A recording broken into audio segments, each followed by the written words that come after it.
2015, the gray area started. And it wasn't the gray area, it was called the Initiative 71, but we coined it the gray area. Okay, we back. Now, the question is, how did we get here? I think this is what this video is going to be about, basically. How did we get here? The whole I-71 thing, the gray area, you know what I'm saying? The market that people sort of known DC for over the last like 8-9 years. And if you're coming back all of a sudden now and things have changed out. DC started back in 2000, I believe, 15. We had this initiative that DC voters voted on, and it allowed DC residents to grow cannabis, consume cannabis in your residence with some restrictions we're going to get into. Like I said, you could grow, you could consume, and you can possess up to 2 ounces legally in public without any fines or any type of, legal action being taken upon you. 2015, the gray area started. And it wasn't the gray area, it was called the Initiative 71, but we coined it the gray area. It started as pop-up parties, pat parties, whatever you want to name them, but it was people gathering, and people would send out an address, and it was real sort of small and niche at first, real like, sort of thing where you got an invite. If you didn't get an invite, you wasn't coming. The few people who were throwing the parties. And that sort of turned into, at these parties, people would either give you samples of things or you could buy certain things. Other videos, some of the stuff wasn't the best, product, but it was something new and it was available, and it was product that wasn't available in this area of DC abundantly. Or maybe you didn't have access to it. You had people who had access to it. So the parties took place different locations, normally at people's houses, basements. Eventually, that turned into a few people thinking, okay, this can be a little bit bigger. But I think, of course, they were already knew that this was going to be this. So the guys who always have a bigger plan. So the idea was to start going into bigger places, renting places, and start attracting bigger crowds in.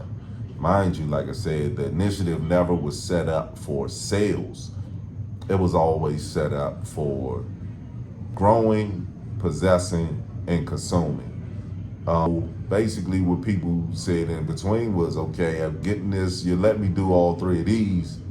Why can't I, if I'm gifting, then conveniently I could gift something to my friend, and I could gift it to him by way of him purchasing this t-shirt.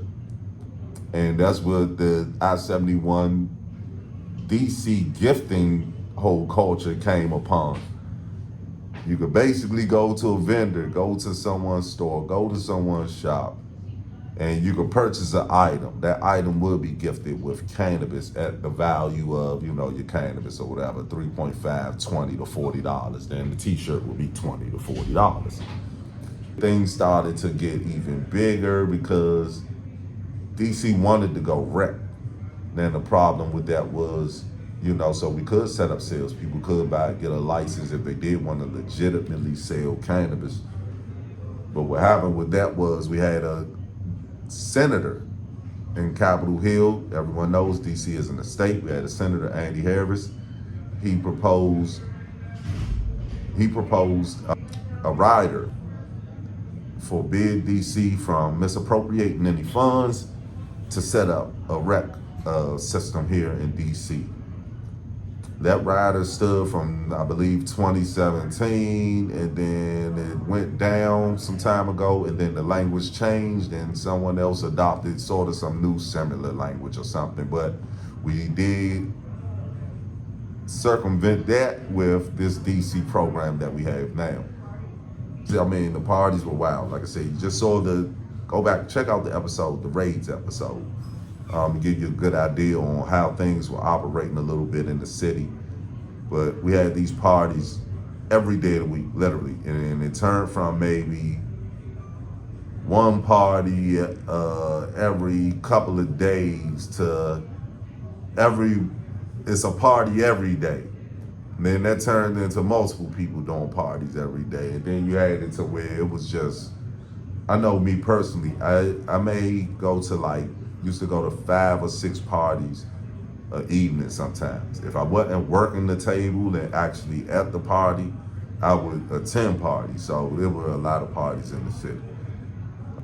And from there, everything started transitioning because like everything in this capitalist society, people decided, well, that's from the parties would develop just more brazenness because of course, people were like, well, I could get away with this gifting, and they had the idea that there were loopholes, and I think a lot of people thought legally that there's nothing that could really happen to me as far as the consequences compared to the money that I'm making. People started to say, let's go a little bigger, and then that's when you had the first couple of stores that popped up, and I think most people know where it went from there. We had stores from I'd say the first store popped up about 2018, 2019, somewhere about 2018, 5, 8, and then people started really pressing forward after that. A couple of people lasted long, and then from there, we had the DC market. Stores started spreading 2020 because a lot of the licensed dispensaries, Cookies wasn't open at the time, but a lot of the licensed dispensaries that were open because of COVID, they couldn't open because of all the legal restrictions. So the city sort of turned a blind eye to people who had stores because they were able to help patients.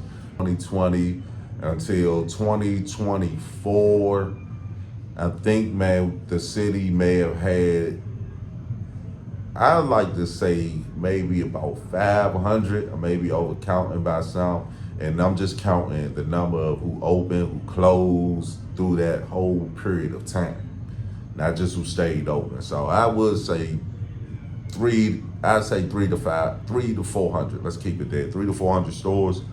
But yeah, a lot of people capitalized. A lot of people were able to do their thing, and then that's when the city came with, hey, you got to get a license now. I'm going to offer you a license.